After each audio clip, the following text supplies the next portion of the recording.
বর্ষাকালে চেন পড়ে যাওয়া প্রবলেম। এটা স্ট্রেসিটি আছে 110। এর চেন বারবার পড়ে যাচ্ছে। চেন পড়াটা বর্ষাকালের প্রবলেম, এটা স্বাভাবিক। চেনে জল পড়লে চেনটা অতিরিক্ত খারাপ হয়ে যায়।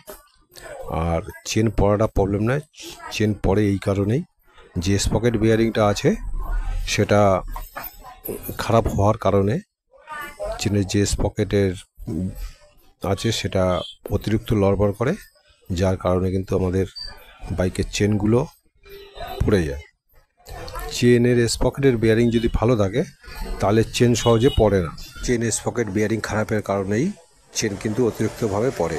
এটাকে চেঞ্জ করা অবশ্যই দরকার। এবার আমরা চেন কাটার জন্য পুরো ব্যবস্থা নিয়ে নিয়েছি। তো চেন কাটার জন্য প্রথমে একটা নিচে কোনো বোল্ট নাট রেখে নাটের উপরে মারতে হবে একবার, মেরে একটা যে কোনো বল রেসারের বল বা বিয়ারিংয়ের বল ওর উপর রেখে একবার মারলে কিছুটা ঢুকে যাবে। তাতে কি হবে, অনেকটা সুবিধা হবে যে আমাদের চেন লকটা আছে, যেমন ধরুন চেন লক সরু যেটা আছে সেটা দিয়ে মারলে কুইক হয়ে যায়। এই দেখুন আমরা এটা সরু লাগিয়ে নিচে, সরু দিয়ে মেরে যতটা যাবে তারপরে কিন্তু নিচে আর একটা সাপোর্ট দিয়ে মারতে হবে।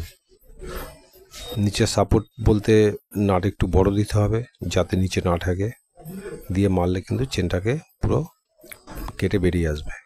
তো এইভাবে চেন কাটতে হয়। দেখুন খুলে গেল। এবার আমরা চাকাটা খুলে নিচ্ছি, কারণ আমাদের চেনের যে স্পকেট আছে স্পকেট বিয়ারিং সেটা কিন্তু খারাপ আছে। তো যেহেতু আমরা স্পকেট বিয়ারিংটা পাল্টাবো তার জন্য আমরা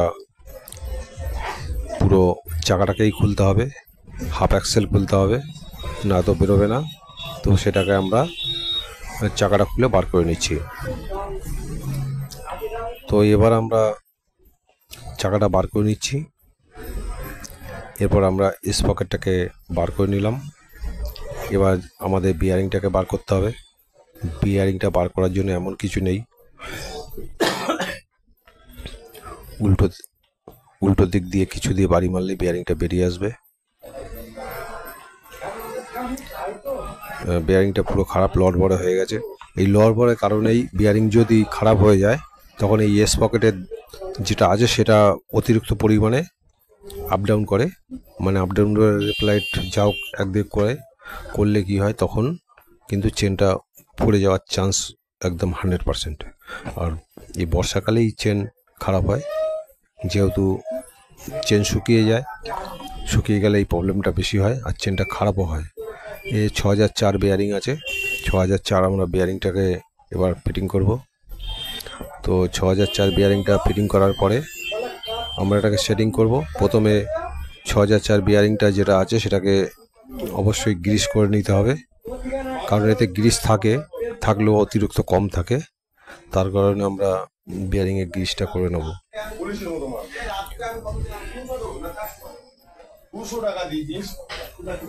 বিয়ারিংটা আমরা গ্রিস করে নিচ্ছি।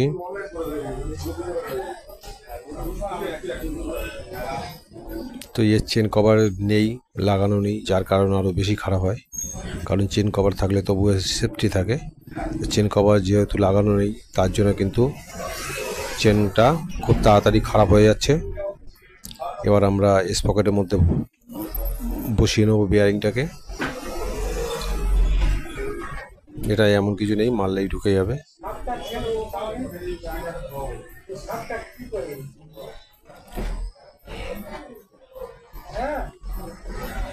বিয়ারিংটা বসিয়ে নিলাম, বিয়ারিংটা বসে গেল।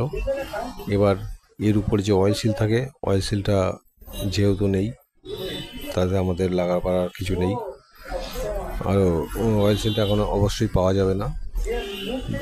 এর জন্য আমরা বুশটাকে লাগিয়ে, হাফ অ্যাক্সেলটাকে ঢুকিয়ে বুশ লাগিয়ে আমরা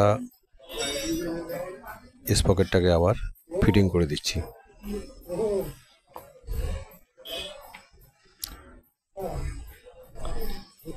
স্পকেট আমাদের বসে গেল, দেখাই যাচ্ছে। এবার আমরা চেনটাকে অ্যাডজাস্টিং করতে হবে, যেহেতু চেন কাটা হয়েছে তার জন্য আমাদের অ্যাডজাস্টিং করা অবশ্যই দরকার আছে। নয়তো চেন লাগানো যাবে না, কেন চেন কাটলে সেটা ছোট হয়ে যায়। তার জন্য আমাদের দরকার চেনটাকে অ্যাডজাস্ট করা। তাহলে আমাদের অ্যাডজাস্টিং অবশ্যই ঢিলে করতে হবে, দু সাইডেই অ্যাডজাস্টিং ঢিলে করা দরকার আছে। তো আমরা ঢিলে করে নিলাম, আগিয়ে নিলাম সামনের দিকে।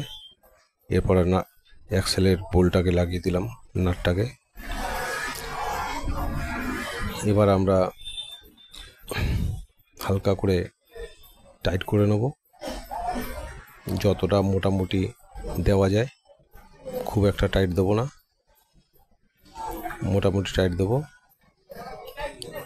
এবার আমরা চেইনটাকে বসাবো।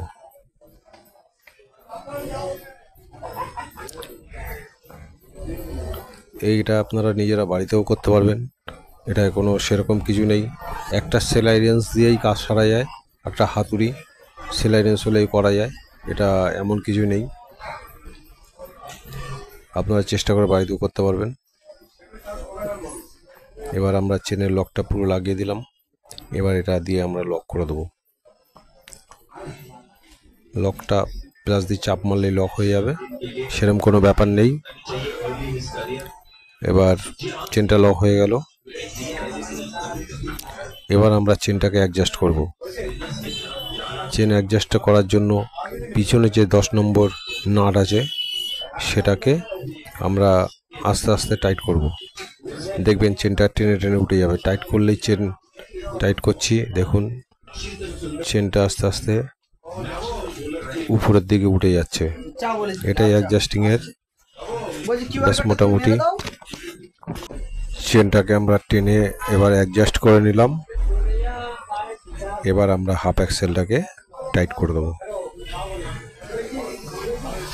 হাফ অ্যাক্সেলটা ঢিলে করে করলে কি হয়, টাইট করলে কিন্তু একটু চেপে যায়, সেটা হিসেব করে করতে হয়। তা সেটা ভাবেই করলাম আমরা। এবার আমরা দেখতেই পাচ্ছেন মানে স্পকেটটা জাম আছে, যেহেতু চেন ঠিক আছে, কারণ পড়ে যাওয়ার কারণে এইসব প্রবলেমগুলো এসছে। এবার আমরা চেনে মোবিলটা দিয়ে দিই, তাহলে কি হবে, পুরো চেনটা ফ্রি হয়ে যাবে। এই অবস্থাটা শুধু বর্ষাকালের জন্যই হয়। বর্ষাকালে আপনারা যদি পারেন চেনে মোবিল দিয়ে গাড়ি চালাবেন, তাতে চেন ভালো থাকবে, কোনো রকম প্রবলেম হবে না। আর গ্রিজ দিলে ভালো হয়, সবথেকে বেস্ট হয় কালো গ্রিজ দিলে, যেহেতু কালো গ্রিজ চ্যাটচ্যাটে থাকে, সেটা অনেকক্ষণ ধরে রাখে চেনে। সাদা গ্রিজগুলো মানে জোর স্পিড হলে কিন্তু পড়ে যায়। এবার আমরা কাপলিং রাবারগুলো লাগিয়ে নেব। কাপলিং রাবার ভালো আছে, যা কোনো চেঞ্জ করার দরকার নেই। আমরা কাপলিং রাবার লাগিয়ে দিয়ে চাকা ফিট করে দিচ্ছি। তো আমাদের মোটামুটি চাকা ফিট করছি। তারপরে বাকি কাজটা হলো পুরো সেট আপ করা। তা অ্যাক্সেলটা আমরা ঢুকিয়ে আমরা ওদিকে যে চেন স্পকেট আছে, এই চেন অ্যাডজাস্টিং আছে, সেটাকে আমরা অ্যাডজাস্ট করে দেবো। দিয়ে আমাদের কাজ কমপ্লিট হয়ে যাবে। তো আমরা মোটামুটি চাকা ঘুরিয়ে দেখে নিলাম যে প্রবলেম কি আছে কি নেই। না, ঠিকই আছে। এটা কি হবে, এটা করার পরে একটু গাড়িটা হালকা একটু চলার পরে কিন্তু মোটামুটি ঠিক হয়ে যাবে। চেনটা অনেক সময় জাম থাকে, মোবিল দিলে কিন্তু সেটা ক্লিয়ার হয়ে যায়। আর ক্লিয়ার হওয়ার পরে ওটা কিন্তু পুরো ফ্রি হয়ে যাবে। ব্যাস, আমাদের